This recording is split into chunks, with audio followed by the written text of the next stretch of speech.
नमस्कार विद्यार्थियों। आज का हमारा टॉपिक है कृषि का अर्थ और उसे प्रभावित करने वाले कारक।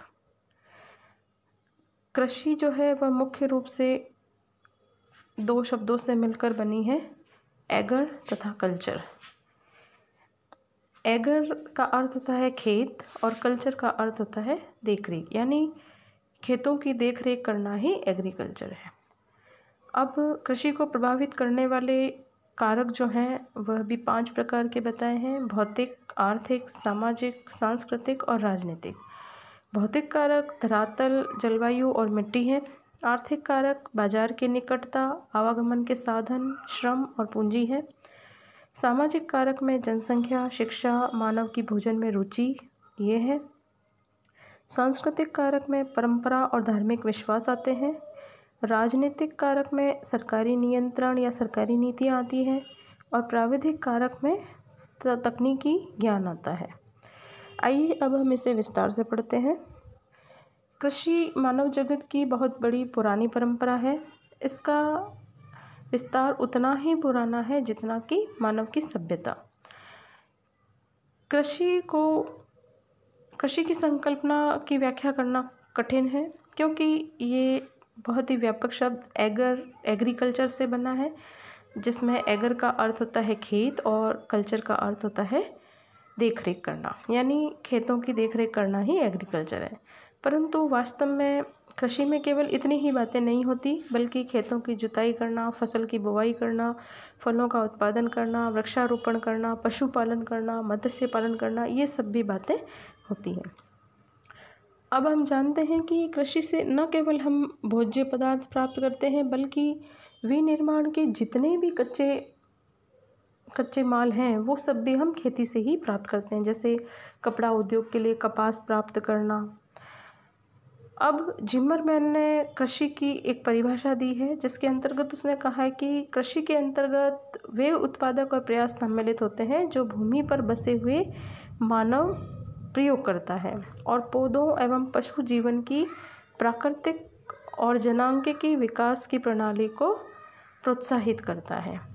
अब कृषि को प्रभावित करने वाले कारक, जैसा कि मैंने 6 प्रकार के बताए थे। पहला है भौतिक कारक। भौतिक कारक के अंतर्गत जैसा कि बताया धरातल, जलवायु, मिट्टी ये सभी आते हैं। इसमें भी पहला है धरातल। धरातलीय दशाएं कृषि को प्रत्यक्ष रूप से प्रभावित करती है, क्योंकि धरातल के आधार पर ही फसलों का उत्पादन और कृषि कार्य किया जाता है।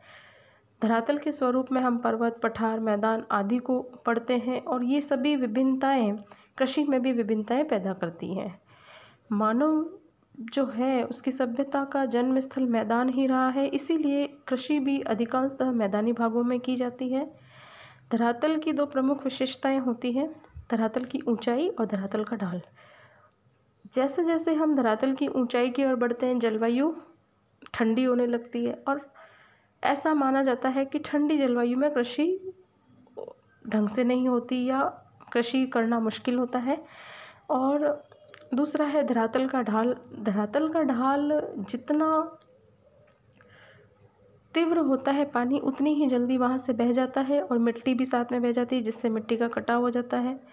इसी तरह धरातल अगर मंद ढाल का होता है तो वहाँ पर पानी रुकता है और जुताई के लिए वह ठीक रहता है। तो तीव्र ढाल वाले धरातल पर खेती करना मुश्किल होता है और मंद ढाल वाले स्थानों पर कृषि करना आसान होता है।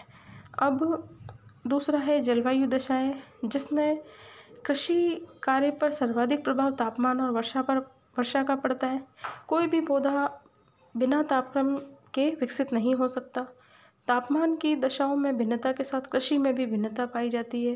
जैसे किसी फसल को 10 डिग्री सेंटीग्रेड से 28 डिग्री सेंटीग्रेड तापमान चाहिए, कुछ फसलों को अधिक तापमान चाहिए, कुछ फसलों को कम तापमान चाहिए। इस प्रकार फसलों के बीज के अंकुरित, वृद्धि और विकास के लिए तापमान आवश्यक तत्व है। अब है फसलों के उत्पादन पर वर्षा का भी प्रभाव पड़ता है। विश्व के अधिकांश वर्षा वाले प्रदेशों में कम वर्षा वाले प्रदेशों में एक ही प्रकार की कृषि नहीं हो पाती है। इसके अतिरिक्त वायु की दिशा, गति, पाला, कोहरा, हिमपात, ओलावृष्टि, सूर्य का प्रकाश, ये सभी जलवायु तत्व भी फसलों को प्रभावित करते हैं। फिर है मिट्टी। मिट्टी कृषि के लिए सबसे महत्वपूर्ण तत्व है। कम उपजाऊ भागों में मिट्टी की उर्वरा शक्ति बढ़ाने के लिए रासायनिक खादों का प्रयोग करते हैं। विश्व में कृषि की दृष्टि से काप, कछार, दोमट मिट्टी महत्वपूर्ण होती है, जबकि बलुई, नमकीन या दलदली मिट्टी पर कृषि करना उपयुक्त नहीं होता है। इसलिए मरुस्थलीय और दलदली भागों में कृषि का विकास बहुत कम होता है। फिर है आर्थिक कारक। कृषि को प्रभावित करने वाले आर्थिक कारकों में बाजार की निकटता, आवागमन के साधन, श्रम, पूंजी, ये सभी काम करते हैं। खेतों में उगी हुई फसल या उत्पाद को बाजार तक पहुंचाना आवश्यक होता है। अतः कोई भी क्षेत्र जो बाजार से समीप है वहाँ कृषि प्रभावित होती है। वहाँ की साग सब्जियाँ, शीघ्र नष्ट होने वाले फल, दूध आदि को ग्रामीण अंचलों से उद्योगों तक कच्चा माल पहुँचाने के लिए भी बाजार की निकटता आवश्यक होती है। अब बाजार तक पहुँचाने के लिए कृषि में आवागमन का साधन भी महत्वपूर्ण है। अगर उत्पादन क्षेत्र से बाजार अधिक दूर है तो परिवहन लागत अधिक आएगी, और यदि बाजार अधिक निकट है तो परिवहन व्यय कम लगेगा, जिससे किसान को अधिक लाभ नहीं मिलेगा। दूध उद्योग और ट्रक फार्मिंग जैसी कृषि पद्धतियों में त्वरित परिवहन की आवश्यकता होती है। अब है श्रम। कृषि बिना श्रमिकों के नहीं हो सकती, अतः कृषि करने के लिए पर्याप्त मात्रा में कुशल व सस्ते श्रमिक की आवश्यकता होती है। श्रमिकों की अधिकता के कारण ही दक्षिण पूर्वी एशियाई देशों में रबड़ की कृषि का विकास हो सका है, जबकि ब्राज़ील में रबड़ का उत्पादन आदि स्थल है, लेकिन वहाँ पर श्रमिकों की कमी है। अब है पूंजी। पूंजी भी कृषि के विकास के लिए आवश्यक तत्व है। इसके अभाव में अच्छे बीज खरीदना, सिंचाई के साधन खरीदना, नवीन कृषि के उपकरण खरीदना, भंडार बनाना, ये सभी मुश्किल हो जाता है। इसलिए पूंजी भी कृषि के लिए आवश्यक तत्व है। तीसरा है सामाजिक कारक। कृषि को प्रभावित करने में सामाजिक कारकों में पहला है जनसंख्या। कृषि का मुख्य उद्देश्य जनसंख्या का भरण पोषण करना होता है, अतः जिन कृषि प्रदेशों में अधिक जनसंख्या निवास करती है वहाँ खेतों का आकार छोटा हो जाता है।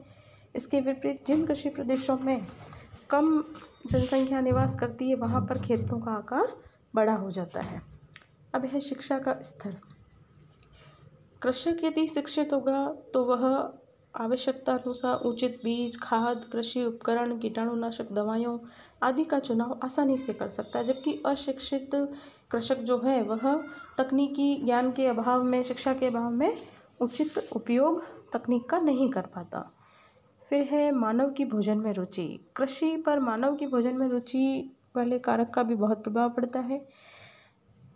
जैसे कहीं पर उष्णार्द्र प्रदेशों में ज़्यादातर चावल खाते हैं, अर्धशुष्क प्रदेशों में गेहूं का चलन ज़्यादा है, शीतोष्ण प्रदेशों में सब्जी, फल, मांस, दूध उत्पाद आदि को खाते हैं। अर्थात मानव की जिस भोजन में रुचि होती है वह उसी की खेती करता है।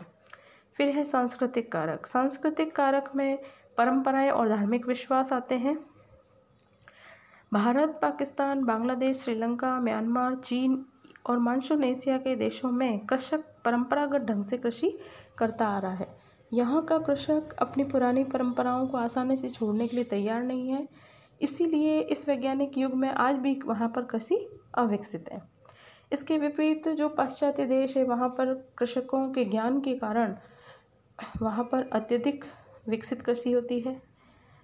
भारत में सूअर पालन उच्च वर्गीय कृषकों द्वारा नहीं किया जाता, क्योंकि यह परंपरा में यह व्यवसाय निम्न वर्ग का है। धार्मिक भावना भी कृषि को प्रभावित करती है।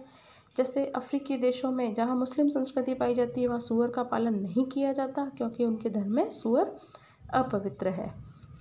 इसी तरह पांचवा है राजनीतिक कारक। किसी भी देश की सरकार जो है वह वहाँ की अर्थव्यवस्था में कृषि का मुख्य स्थान होने से कृषि पर अपनी पॉलिसियाँ या नीतियाँ बनाती रहती है। तो वहाँ की सरकार की जिस तरह की नीतियाँ होगी, सरकार का जैसा नियंत्रण होगा, वैसी वहाँ की कृषि विकसित और अविकसित होगी। जैसे इंडोनेशिया में जब रबड़ के बागान का विकास किया गया तो वहाँ के प्रत्येक किसान को अपनी कृषिगत भूमि के 20% भाग पर रबड़ उगाना आवश्यक कर दिया गया, इसीलिए वहाँ पर रबड़ की खेती अधिक होने लगी। फिर है प्राविधिक कारक। वर्तमान समय में कृषि का विकास प्राविधिक उन्नति पर निर्भर करता है। जिस प्रदेश का प्राविधिक ज्ञान जितना विकसित होता है वह प्रदेश कृषि द्वारा उतना ही लाभ कमाता है। जिस प्रदेश में प्राविधिक ज्ञान उन्नति नहीं होती है वहाँ सिर्फ निर्वाह मूलक कृषि अर्थव्यवस्था पाई जाती है, अर्थात वहाँ के लोग सिर्फ अपने निर्वाह जितनी कृषि ही करते हैं, व्यावसायिक कृषि वो लोग नहीं कर पाते हैं। अतः ये सभी तत्व जो हैं वह कृषि को प्रभावित करते हैं और किसी भी देश की अर्थव्यवस्था में हम जानते हैं कि कृषि का महत्वपूर्ण स्थान है। अतः इन सभी कारकों को ध्यान में रखते हुए उस कृषि को विकसित किया जाना चाहिए। धन्यवाद विद्यार्थियों।